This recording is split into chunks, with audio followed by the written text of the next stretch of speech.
What is up, guys? My name is Bailey and welcome back to another one of my videos. In this video, I'll be going over some of the changes Amazon will be making here this year in 2020 that will affect your Amazon seller account. Now, before I jump into this video, if you guys enjoy this type of content, please smash that like button for me because it helps me out a tremendous amount. And without any further ado, let's jump back into the video. So Amazon just recently emailed me this morning, which is July 8th of 2020, that they'll be implementing some changes to your seller page, and that this change is going to include your name as well as the address that you are currently at for your business. Now, for those of you who don't know, on your seller page, it does not display your address or any contact information on the web page. But now, since Amazon is wanting to implement this onto the seller page, this will have some cons as well as some pros with it. So this is the email that they emailed to me. It states, "Dear seller, beginning on September 1st, 2020, we will display a seller's business name and address on their Amazon.com seller profile page. For individuals, we will display the individual name and address. This is consistent with seller profile pages across the Amazon states in Europe, Japan, and Mexico." So for those of you who are sellers in the United States, which most of you guys are, your address will stop being displayed on the seller page, which can be a pro and a con. Now, for those of you who are selling in Europe, Japan, or Mexico, you guys don't need to worry about this because this is already a thing that has been implemented in your countries. But like I said, most of you guys are US sellers and ask me questions about how to sell in the US market. So this will affect you, and you will need to have an updated address, and that will be public to everyone on Amazon. So let's jump into a pros list and a cons list as to why Amazon is doing this. So let's start with the pros first. So the good thing about this is that it's gonna make your business more legitimate. It's gonna make it look more professional. So that's a really good thing when buyers are looking for a product on Amazon. Sometimes they wanna figure out who's actually selling it, so they'll go to the seller page to see who the seller is, what the brand is, and kind of figure out where you're buying this product from. So this gives you more points to sell the customer if you have an actual address. Number two, another good thing is that there are a lot of sellers on Amazon, and some of these sellers are drop shippers or overseas sellers. So having a valid address and business name on your seller page will reduce the amount of drop shippers as well as people who are selling overseas, like in China. So those are two really good reasons why Amazon should be implementing this. But the downside to it is that you will need to post this on your seller page, which will then be public information. So if you are an individual who is selling on Amazon, if you don't have an LLC or a business and you're selling it under your name, under your address, your home address, then this will all be displayed on the seller page, which can be a negative for you. So if you have your name as well as your address on your seller page, then everyone kind of knows where you live, and they can copy that address and post it into Google Maps to figure out where you live. Now, there aren't a lot of people who care about this, so if you have an address to a residential house or some property that you own, more likely than not, the customer won't care. They won't even Google that address.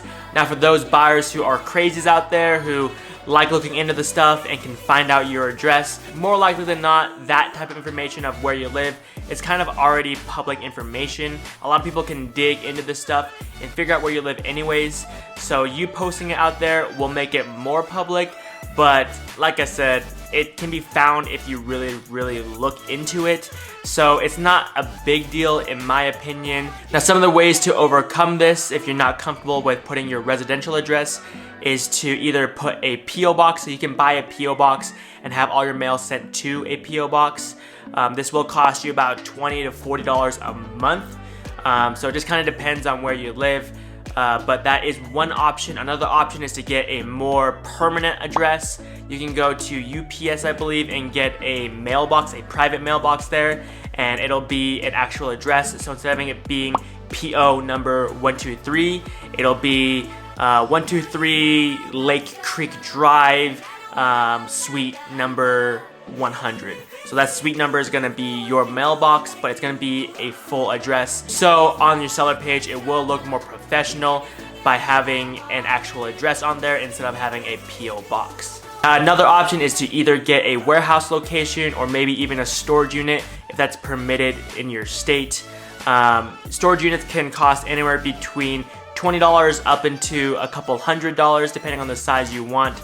Warehouses can cost even more than that, but these warehouses are usually for bigger Amazon sellers. So if you have a lot of inventory, if you're doing a lot of FBA, this is a viable option for you. However, it can cost a pretty penny for you to buy out a warehouse or even rent out space for a warehouse. So this is just an option that I'm throwing out there for you guys who are growing your Amazon business that you can kind of think of if you guys get to that point in time where you have a lot of inventory and you kind of want to expand your Amazon business. You can use a warehouse address for the Amazon seller page as well. Now, there are some storage units that allow packages and sometimes even mail to be delivered to your storage unit. So you just gotta check with the company of the storage unit and the managers to kind of see what the regulations are about mail and packages to be delivered to a storage unit. Now, one thing to note is that this address on your seller page does not have to be the same address as your shipping address. Your shipping address you can change at any point in time, but the address on your seller page will have to be a business address or an address that you are currently at. So either a residential address or it can be one of those options that I've discussed in this video. Now, you can't just go in and change the address on your account. There are a couple steps that you will need to do so that you can expedite this process. Number one is, first, you gotta make sure the address is the same as your business address on your LLC or whatever type of business entity you have. It has to be similar to that address. So if you haven't changed the address on that LLC or that business entity, you will need to change it on there first. Now, the second thing you need to do is to make sure the address on your bank account is up to date with this new address. So I would recommend you guys to, before even selling on Amazon FBA, or if you are selling right now, to get a separate bank account, just so that you can keep your transactions and all the money separate from your personal spendings.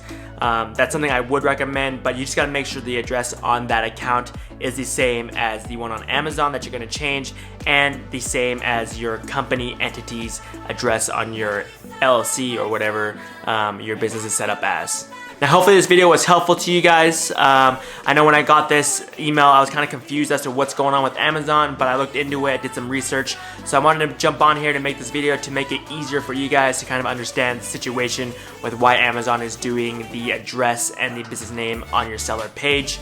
But if you guys enjoy this type of content, if you guys don't mind slapping that like button for me, because it helps me out a tremendous amount and it helps the YouTube algorithm to rank my videos better, to help more of you guys who are selling on Amazon. If you guys want more content like this, hit the subscribe button down below and turn on post notifications so you guys don't miss any content I upload in the future. And if you guys have any questions at all regarding this or anything I mentioned in the video, leave it in the comment section down below, because I answer almost every single comment you guys leave down there. And like always, I will catch you guys all in the next video. Peace. No one can do it like you.